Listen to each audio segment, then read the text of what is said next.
Ionic bonds are one of the two types of bonds we're going to focus on at this point in the unit. They're formed by the transfer of one or more electrons. So the key word is transfer. They're also called electrovalent bonds, which makes sense because the electrons in the valence sublevels are the electrons involved in the bonding. They form ions. So as you can see that when a metal loses an electron, it becomes a positively charged particle or ion. That's called a cation. When a nonmetal gains an electron, it becomes negatively charged. So it's an ion, and it's called an anion. The whole idea is that all atoms want to achieve a noble gas configuration, which is the S2p6 configuration, like the inert gases, which is column 8 on the periodic table. Now here's an example of an ionic attraction between two atoms. So let's take a look at this.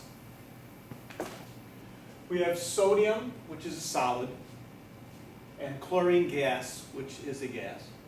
And it becomes common table salt, which again is a solid. Both of these, by the way, are very dangerous. This is explosive and this is a deadly gas. But when you put them together, you get harmless table salt, and that's what we're talking about here. This is the Bohr model, so a simplified version. You can see that the kernel of the atom is everything but that blue electron. This is your valence electron. That's really all we're interested in when we're talking bonding. For chlorine, the kernel would include everything inside here and the nucleus, and the valence is out here. This is group 7, so it has 7 valence electrons. This is group 1, an alkali metal. It has 1 valence electron. This is a halogen. When they come together, initially they are both neutral, but their outer shell is not complete, so they're not stable. So what's going to happen is this metal wants to lose its electron to this nonmetal. And so you notice now sodium becomes positively charged. It lost an electron, where chlorine gained that electron. So chlorine becomes an anion, a negatively charged ion. This is a cation, a positively charged ion. Now what holds ionic compounds together? Electrostatic force. That's the positive and minus attraction.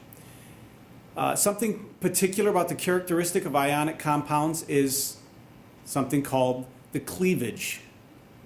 They all form what's called a crystal lattice, means they have a very specific structural shape, but then they have cleavage. If you look at the bottom diagram, this is calcium fluoride, an ionic crystal, and you notice right there, there's a cleavage line.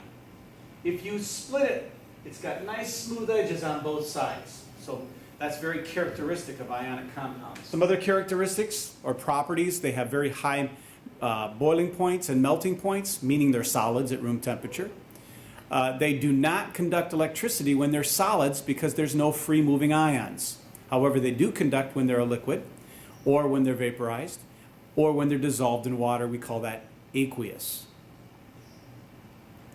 When you form an ionic bond, it is always exothermic, which means it releases energy overall. It's actually endothermic to remove that first electron from the metal. That's the ionization energy, but it's very small.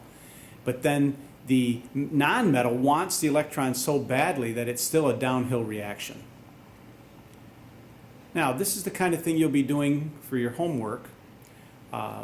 To form this, we use what's called electron configuration again from our previous units. And again, if we use sodium and chlorine, you can see that, first of all, you remove the electron from sodium. That's through ionization energy, which is endothermic. It's going to cause a cation, positive sodium ion. Then you have the addition of the electron to the nonmetal, which is electronegativity or electron affinity. It really wants the electron. So it's going to be an anion, a negatively charged ion. Okay. This is going to make the overall compound more stable than those elements being by themselves. And this is the same equation we saw before. Now here's the electron configuration. And we really don't need to worry about the electrons in energy level 1 here or energy level 2. We really are only interested in the valence. Same thing here. We're not interested in energy level 1 or 2. We're interested in the valence, which is energy level 3 S&Ps. And so really it's that s electron that's going to be transferred over to here, this 3p electron, to fill that orbital. We can also draw the electron dots. As you can see, there's a 1 dot valence for sodium, alkali metal. And for chlorine, it's got S and P's here. It has 7 dots, 2, 4, 6, 7. And it needs 1 more to be complete, so it transfers right there. Sodium loses the electron, becomes positive. Chlorine gains that electron and becomes negatively charged. There's your electrostatic attraction.